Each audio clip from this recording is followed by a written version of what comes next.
মুসা আলাইহিস সালাম ফেরাউনের সামনে যেয়ে দাঁড়ালেন। ফেরাউনের জাদুকররা বিশাল বড় বড় বাঘ বানালো, সিংহ বানালো, সাপ বানালো। মুসা আলাইহিস সালাম দেখে ভয় পেয়ে গেলেন। আল্লাহ বললেন, মুসা ভয় নাই, তোমার লাঠিটা খালি ফেলো। লাঠি ফেলার সাথে সাথে মুহূর্তের মধ্যে হাইয়াতান তাসআ, বিশাল এক অজগর সাপ, ফেরাউনের জাদুকরদের বানানো সব ভাগ, ভাল্লুক, সিংহ আর সাপগুলো রেখে বিশাল ফানা ধরে আছে।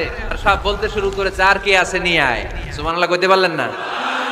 এই দৃশ্য দেখার সাথে সাথে ফেরাউনের রাজপ্রাসাদের সামনে যতগুলো জাদুকর ছিল, কোরআন বলে ফাউলকিয়াস সাহারাতু সাজিদিন। এই দৃশ্য দেখা মাত্রই ফেরাউনের নিয়ে আসা বড় বড় জাদুকরগুলো মুসা আলাইহিস সালামের সামনে দাঁড়িয়ে আল্লাহর জন্য সেজদায় লুটিয়ে পড়েছে।